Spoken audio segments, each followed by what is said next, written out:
Have you ever wondered why some people rise from nothing to incredible wealth and power, while others remain stuck despite endless effort? The answer might lie buried in a 4,000-year-old story that's been hiding in plain sight. Behind the familiar tale of Joseph in ancient Egypt lies a coded system of prosperity so powerful that it transformed a slave into the second most powerful man in the world's greatest empire. This isn't just another rags-to-riches story. It's a blueprint that few have recognized and even fewer have implemented. What's truly shocking is that modern success gurus charge thousands for principles that were freely documented millennia ago.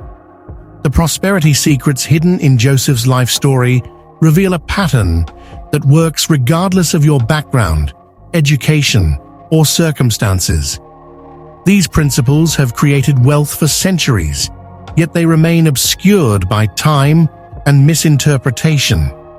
Joseph was born into a complex family situation as the 11th of 12 sons, but clearly his father's favorite. His father's preferential treatment, symbolized by the famous coat of many colors, sparked dangerous jealousy among his brothers. But what most people miss in this familiar story is the first prosperity secret that was already at work in Joseph's life long before his rise to power. Joseph possessed an uncanny ability to recognize divine patterns where others saw only coincidence. His prophetic dreams weren't just random nighttime visions.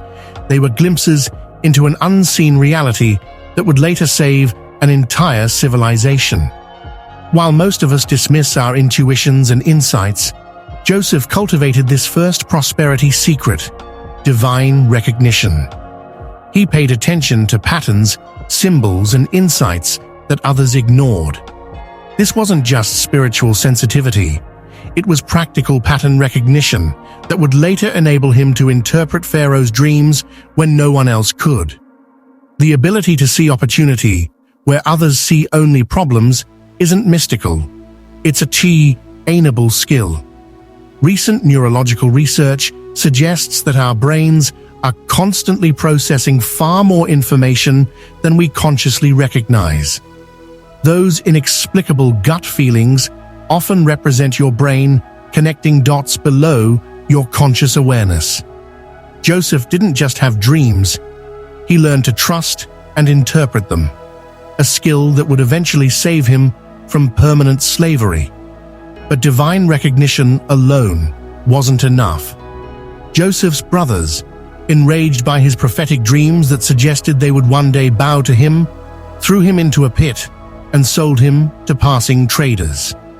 He became a slave in Potiphar's house in Egypt, seemingly as far from prosperity as one could get. Yet even here, Joseph demonstrated unusual ability and rose to manage Potiphar's entire household until Potiphar's wife falsely accused him of assault after he rejected her advances. Joseph was thrown into prison on false charges, a devastating setback that would have destroyed most people's hope. But this apparent disaster concealed the second prosperity secret: patient preparation. What looked like Joseph's darkest moment was actually his most valuable training ground. In prison, Joseph learned management skills by being put in charge of other prisoners. He honed his character through suffering. He perfected his dream interpretation abilities by helping fellow inmates understand their dreams. What's fascinating is how many of today's self-made billionaires describe similar prison experiences, periods of restriction, failure, and limitation that force them to develop the exact skills they would need later. Elon Musk spent nights sleeping on the factory floor during Tesla's darkest days. J.K. Rowling wrote Harry Potter while a single mother on welfare.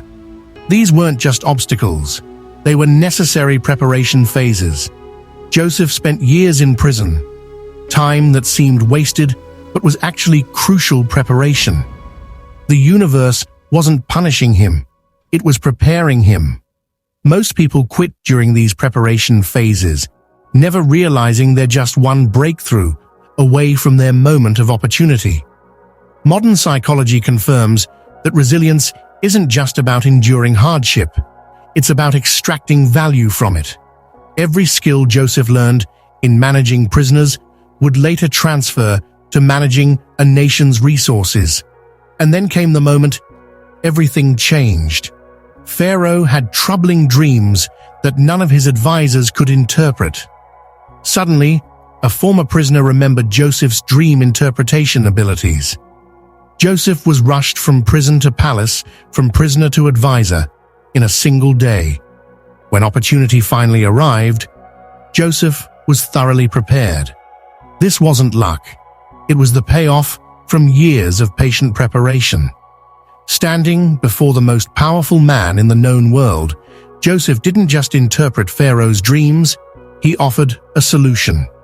The dreams foretold 7 years of abundant harvests, followed by 7 years of devastating famine. And here, Joseph revealed the third and perhaps most powerful prosperity secret: strategic implementation.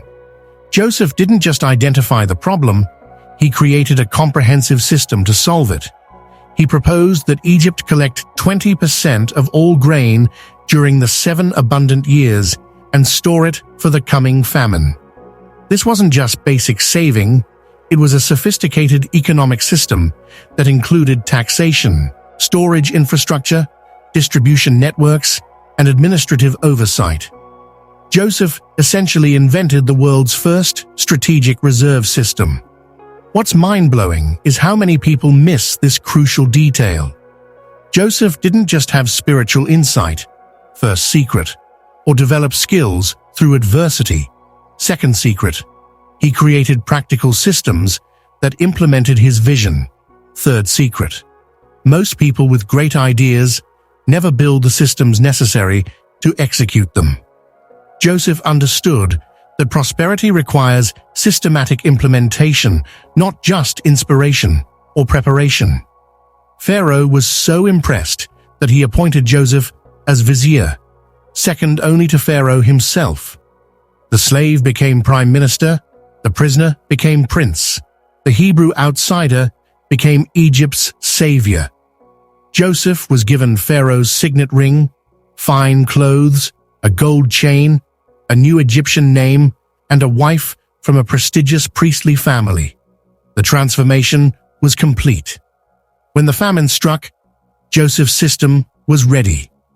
While other nations suffered, Egypt had abundance. People from surrounding regions, including Joseph's own brothers, came to Egypt for food. The prophetic dreams of his youth were fulfilled as his brothers bowed before him, not recognizing the Egyptian official as their long-lost brother. What's particularly remarkable about Joseph's prosperity system is how he turned potential disaster into strategic advantage. During the famine, Joseph eventually acquired all the money, livestock, land, and even the people themselves for Pharaoh through his distribution system. The very crisis that destroyed others became the mechanism for unprecedented wealth consolidation under Joseph's management. The most shocking element of Joseph's prosperity code isn't just that it worked for him personally, it created abundance during catastrophic circumstances. While others were merely trying to survive the famine, Joseph was redesigning the entire Egyptian economic system. This reveals perhaps the most overlooked aspect of true prosperity. It thrives precisely when circumstances seem most dire. Modern financial experts have noted striking parallels between Joseph's system and contemporary economic principles. His 20% grain collection policy mirrors modern financial advice to save 20% of income. His centralized storage system reflects modern concepts of pooled investment resources. His distribution network anticipated modern supply chain management. Joseph wasn't just spiritually insightful, he was economically brilliant. These 3 prosperity secrets, divine recognition, patient preparation, and strategic implementation, form what could be called Joseph's Code of Divine Favor. The code works in sequence. First, recognize patterns and opportunities others miss, then use periods of limitation to prepare and develop necessary skills, and finally implement systematic solutions that create value for others. The true power of Joseph's prosperity code is that it works regardless of your starting point. Joseph began as a slave, became a prisoner, and ended as a prince. His circumstances changed dramatically, but his principles remained consistent. He recognized patterns, prepared patiently, and implemented strategically at each stage of his journey. What would happen if you applied Joseph's hidden code to your life? What patterns and opportunities might you recognize that others are missing? How might your current limitations actually be preparing you for future opportunities? And what systems could you create to implement your insights in ways that serve others? Joseph's story reveals that true prosperity isn't just about accumulating wealth. It's about creating systems that generate abundance even in times of scarcity. It's about developing the ability to see opportunity where others see only crisis. And perhaps most importantly, it's about using your prosperity to benefit others, just as Joseph saved not only Egypt, but surrounding nations, including his own family. The code has been hiding in plain sight for millennia. Now that you've glimpsed these 3 prosperity secrets, what will you do with them? The same principles that transformed an ancient Hebrew slave into Egypt's savior are available to anyone willing to recognize them, prepare for them, and implement them. The question isn't whether Joseph's code works. History has proven that it does. The question is whether you'll be among the few who decipher and apply it. The prosperity that changed the ancient world is still accessible today. All that remains is for you to break the code